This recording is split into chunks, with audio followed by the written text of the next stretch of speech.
बहुत सौभाग्य का क्षण है और विशेष रूप से भारत एक ऐसी संस्कृति का नाम है जहाँ प्राकृतिक अवयवों को ईश्वर माना जाता है, उनको रसायन नहीं समझा जाता। पूरा विश्व पानी को H2O कहता है, हम जल को देवता कहते हैं। विश्व पहाड़ को पर्वत और पत्थर कहता है, हम हिमालय को देवता कहते हैं।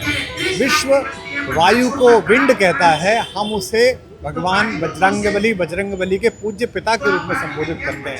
तो जब तक आप जो प्राकृतिक अवयव हैं, पंचभूत हैं, उनमें देवता नहीं देखेंगे तब तक उनके संरक्षण में नहीं लगेंगे। तो सुदूर सौराष्ट्र में गिरगंगा फाउंडेशन के माध्यम से गौवंश के संवर्धन के लिए और जल संरक्षण के लिए जो प्रयास हो रहा है वो बहुत ही शोभनीय है, सराहनीय है। और मुझे उसके विषय में पता चला और उन सब ने आग्रह किया कि मैं भगवान कृष्ण के माध्यम से, जिनका जीवन यमुना जी के तट पर ही पुष्पित पल्लवित हुआ और अंततः द्वारिकाधीश के रूप में भगवान यहाँ प्रतिस्थापित हुए, उनके माध्यम से मैं आप सबसे संवाद करूं। तो कल बहुत रस बरसा भगवान श्री कृष्ण की संकल्पना और इस समय भारत में उनकी उपादेयता, उनके दर्शन की, उनके ज्ञान की, इस पर चर्चा हुई। आज कृष्ण के रस पक्ष पर चर्चा होगी और कल कृष्ण के कूटनीतिज्ञ नायक इस रूप पर चर्चा होगी। मैं आशा करता हूँ आप सब आएंगे और जिस भारी मात्रा में पूरा राजकोट उमड़ा है, ऐसे ही अगले 2 दिन तक आप सब। पूरे भारत में ही और पूरे विश्व में जल अपने आप में बहुत गंभीर विषय है और ये बड़ी प्रसन्नता का और आश्वस्ति का विषय है कि देश के यशस्वी प्रधानमंत्री जी का ध्यान इस ओर है और CR पाटिल जैसे सामर्थ्यवान नेता उस विभाग को संभाल रहे हैं। पहले हमारे एक और प्रिय मित्र जो राजस्थान से हैं वो इस विभाग को संभाल रहे थे और हम आशा करते हैं कि जन भागीदारी के माध्यम से जो जल संचय है उसका प्रयास होगा। हमारे ग्रामीण दर्शन में जल संचय पहले से ही चलता था, लेकिन अंग्रेजों के आगमन के बाद जो नई यूरोपीय योजनाएं भारत में लगाई गई उसमें ग्रामीण व्यक्ति की भागीदारी कम हो गई।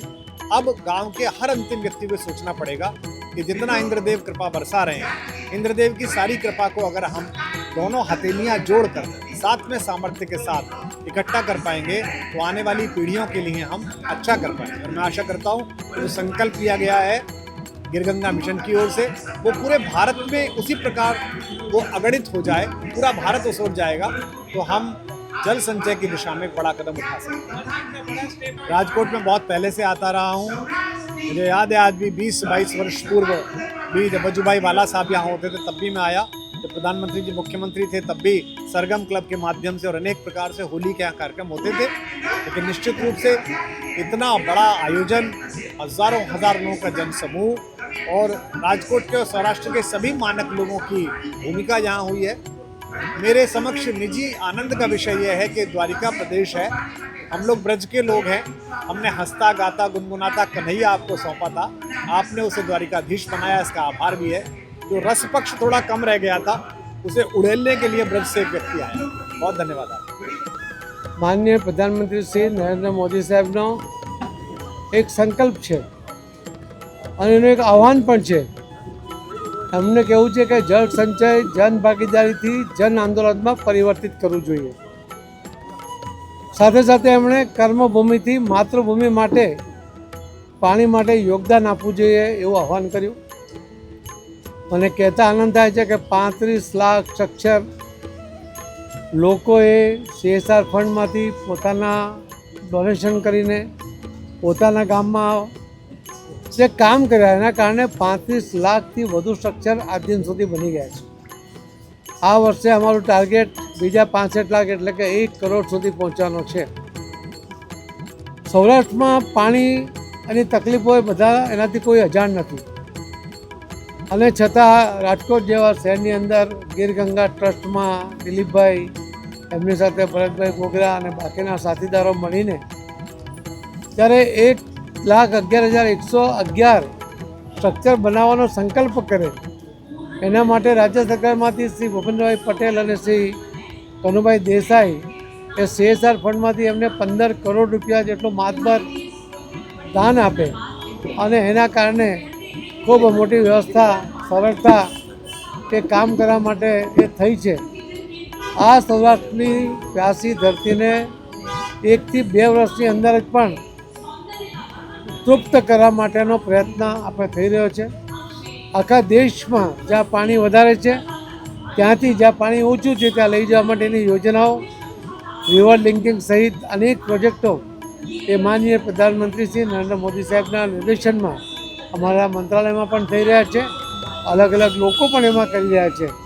અંજારમાં 2 દિવસ પહેલાં રામજીભાઈ અંકરવાલાના જે ગ્રુપ છે એમના ફેમિલીએ ભૂખી નદી કચ્છમાં એના માટે 50 કરોડ રૂપિયા જેવું માતબર દાન આપ્યું છે. એટલે આવા અનેક દાનવીરો ગુજરાતમાં અને સૌરાષ્ટ્રમાં છે. એમની મદદથી આપણે આ તરસી ધરતીને તૃપ્ત કરવા માટેનો પ્રયત્ન કરવાનો છે. આવનારી પેઢીને આ પાણીની તકલીફ ન પડે એના માટે જળ સંચયથી આ એક વ્યવસ્થા ઊભી કરવાની છે. મને વિશ્વાસ છે કે રાજકોટવાસીઓ અને સૌરાષ્ટ્રવાસીઓ અને ગુજરાતના સૌ ભાઈ બહેનો જે રીતે કામ કરે છે એનાથી પ્રેરણા લઈને આખા દેશમાં પણ બાકીના લોકો પણ કામે લાગ્યા છે. ગુજરાતનો મોડેલ કાયમ જ હોય છે અને આમાં પણ જળ સંચય જનભાગીદારીમાં પણ ગુજરાતનું મોડેલ આખા દેશમાં ચાલી રહ્યું છે. ગુજરાત એમાં ક્યાંય પાછળ ન રહે, આપણે સૌથી આગળ રહીએ, આપણે લીડર છીએ એ વાત ધ્યાનમાં રાખીને સૌ સહકાર આપે અને આપ સૌના માધ્યમથી દરેકના ઘર ઘર સુધી લોકલોક સુધી આ જળ સંચયની જરૂરિયાત પહોંચે એ મારી આપ સૌને વિનંતી છે.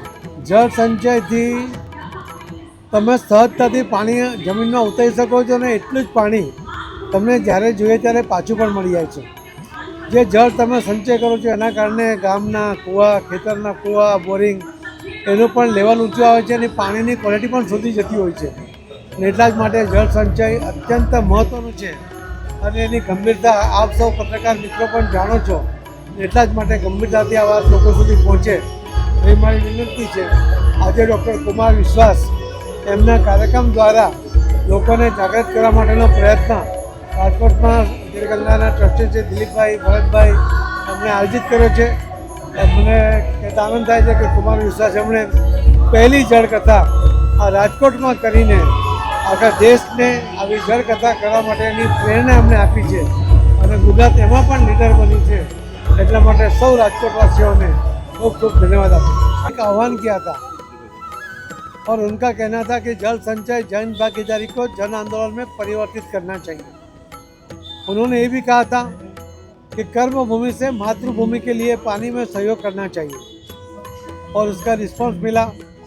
जो हम 10 लाख का टारगेट 31 मई तक लेके चल रहे थे, हम मंत्रालय में से एक भी रुपया खर्च किए बिना लोगों के साथ सरकार से 35 लाख स्ट्रक्चर हमने आज दिन तक पूरे देश में बनाए हैं. गुजरात का ये मॉडल, कई राज्य गुजरात से मॉडल में से प्रेरणा लेके आगे निकल गए हैं, पर गुजरात भी आज पूरी तरह से हर क्षेत्र में जल संचय के लिए पूरी कोशिश कर रहा है. गांव का पानी गांव में, खेत का पानी खेत में, ये माननीय प्रधानमंत्री मोदी साहब का जो आह्वान है वो जरूर सफल होगा और हर धरती में जहाँ पानी की आवश्यकता है वहाँ पूरा पानी मिलेगा, ऐसा मुझे विश्वास है. धन्यवाद.